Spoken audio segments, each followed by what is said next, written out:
عارفين انتوا البسكوت اللي لما تيجي تغطسيها في كوباية الشاي تدوب في الكوباية هو البسكوت بتاعنا النهاردة ملك السقساء اللي هو بسكوت النشاد هنعمله النهارده بالمكنة وهيطلع معاكي مخرفش وكمان التسوية بتاعته مظبوطة بفضل الله ثم دعواتكم عملته السنة اللي فاتت واخدت منكم دعوات قد كده اوعدك ان انت هتعتمدي المقادير بتاعتي كالعادة حبايبي متنسونيش من دعمكم بلايك وشير على الفيديو وتعليق حلو زي قلوبكم ويلا نسمي ونصلي على رسول الله.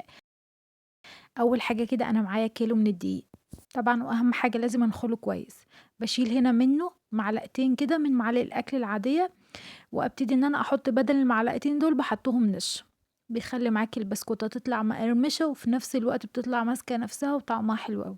ونوع ايه اللي انا مستخدماه متعدد الاغراض لو انتي عندك مقدرة ان انتي تجيبي دقيق بسكوت يبقى زي الفل ما فيش يبقى جميع الاغراض او دقيق فاخر عادي. بس كده المهم بقى هنبتدي ان احنا نحط ايه هنحط هنا معلقة مليانة ممسوحة كده من البيكنج باودر. بعد كده هنزل برشة ملح خفيفة خالص. هبتدي بقى اقلب كل الكلام ده مع بعضه كويس قبل ما نضيف اي حاجة تانية ونركنه على جنب. لازم نحضره معانا كويس كده. بس بشيله بقى على جنب واجيب طبق تاني واحط هنا كوبايتين من السكر البودر لو انت طحنتيه او اشتريتيه جاهز اللي يريحك. بس اهم حاجة لو طحنتيه في البيت تطحنيه كويس جدا لما يبقى ناعم معاكي. بنفس الكوباية اللي حطيت بيها السكر ببتدي ان انا احط هنا كوبايتين من السمنة بس اهم حاجة السمنة تكون طرية معاكي مش جامدة او مطلعاها من التلاجة او لو عايزة تسيحيها تعايريها وتسيحيها وتحطيها عندك في التلاجة بعد كده تطلعيها تستخدميها مفيش مشكلة. بس انا كده كانت السمنة طرية فابتديت ان انا اعاير كوبايتين واضيفهم كده. الخطوة دي بقى هنجيب المضرب بتاعنا طب انا ما عنديش مضرب يا اسماء عادي ممكن تستخدمي ايديكي كف ايديكي وتشتغلي بيه. هتبتدي ان انت تضربي كويس جدا السمنة مع السكر بس هياخد معاكي وقت طويل شوية. لو بتعملي بايدك مفيش مشكلة بس هياخد معاكي وقت لغاية ما يبقى فوم كده ولونه لون السكر والسمنة يفتحوا كويس معاكي. بعد كده هتنزلي بالبيض واحدة واحدة. اوعي تنزلي بالبيض كله مرة واحدة. تمام كده علشان البسكوتة تطلع معاكي متماسكة يعني تعرفي تنقليها من مكان لمكان ما تتكسرش معاكي او معنى كده ان هي تطلع معايا ناشفة لا خالص. بس احنا لازم نحافظ على البسكوتة بتاعتنا وتطلع معانا متماسكة. هننزل بالبيضة اهم حاجة واحدة واحدة. اللي احنا حطيناها تختفي نحط غيرها لما التانية تختفي نحط غيرها. كيلو دقيق هياخد معاكي 3 بيضات 3 بيضات حجم كبير لو حجمهم صغير معاكي يبقى هتستخدمي 4 بيضات. لغاية اما تخلصي البيض بتاعك كله بالشكل ده.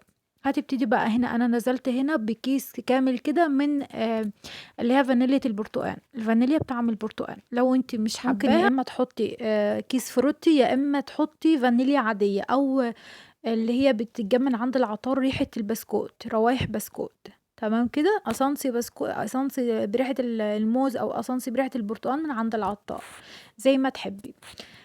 بعد كده بقى بس انت لو حطيتي الفروتي تدوبيه في شوية مية الاول. تمام كده هنا معايا نص كوباية من اللبن واللبن لازم يكون دافي معاكي.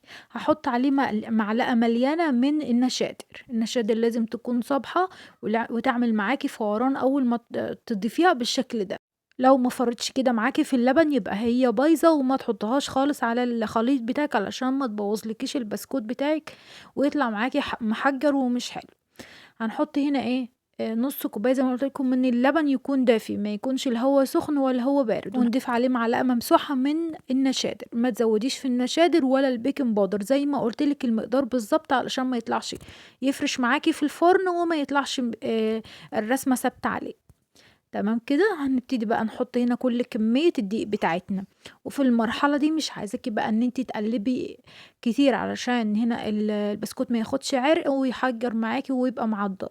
بس احنا بنخلص بس كده بندخل كل حاجة مع بعضها والدقيق بيختفي معايا ببتدي ان انا اوقف كده ايه تقليب معايا. والمقدار يعني هيطلع معاكي ما شاء الله بالظبط على الشعرة يعني مش هيبقى ناقصه اي حاجة. تمام كده بصوا انا بعمل كده ايه يعني بصوابعي بس بعمل بصوابعي مش بعمل بايدي الاتنين وبعجن والت والكلام ده كله لا اوعي علشان ما يطلعش معاكي محجر وقصدي ناشف. تمام كده بصوا بايدي التانية بقى مش بايدي اللي انا عجنت بيها اختبر بقى اللي هنا العجينة بتاعتي لو لقيتها مش بتلزق في ايدي يبقى هي كده تمام ومش عايزة اي حاجة تانية والمقدار معاكي مظبوط. هنلم بقى العجينة بتاعتنا على جنب كده. وعلشان هنا ننجز بقى هنعمل إيه، هنكوّرها كده ونحطها كلّها العجينة بتاعتنا نكوّرها كده علشان لمّا نجيب المكنة على طول نحط كُرة بكُرة كده على طول. نجيب بقى المكنة بتاعتنا ونعملها على الموس اللي هو المشرشر ده، ونبتدي بقى إن إحنا نعمل البسكوت بتاعنا. أول حاجة لازم تدهني معاكِ الصينية علشان خاطر إيه، البسكوت ما يلزقش معاكِ، وأهم حاجة بقى وده المهم في الفرن لازم يكون سخن من قبلها، علشان برضه البسكوتة ما تاخدش سِوَى زيادة وتطلع معاكِ ناشفة. يكون الفرن سخن تحطي في الرف الوسطاني، لو فرنِك بارد تشغّلي من فوق ومن تحت، لو فرنِك هنا بيسخّن كويس يبقى هتشغّلي من تحت، لو احتجتِ تشغّلي الشواية شوية شغّليها. بُصّوا ما شاء الله الرسمة طالعة ثابتة إزاي، والرسمة طالعة ما شاء الله. يعني أنتِ شايفاها أهوّة، هتشوفيها برضه بعد التسوية زي ما هي، مش الرسمة مش هتروح ولا أي حاجة، ولا هيفرش ولا أي حاجة، ما شاء الله طالع مضبوط على الشعر، والتسوية بتاعته مضبوطة من فوق ومن تحت ياخد اللون الدهبي معاكِ، تقومي مطلّعاه وبالراحة كده تسيبيه يبرد شوية، وبعد كده تحرّكيه وتطلّعيه من قلب الصينية علشان ما يكسّرش معاكِ.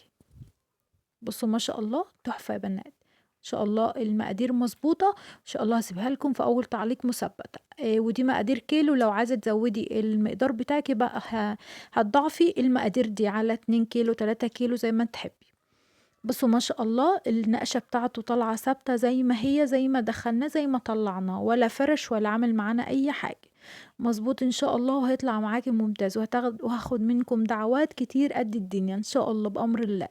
بُصّوا قد إيه إن هو ناعم ما شاء الله وتحفة، ولا حطينا فيه زبدة ولا أي حاجة وما شاء الله طالع ناعم، وبُصّوا بيدوب كده حرفيًا في قلب الشاي.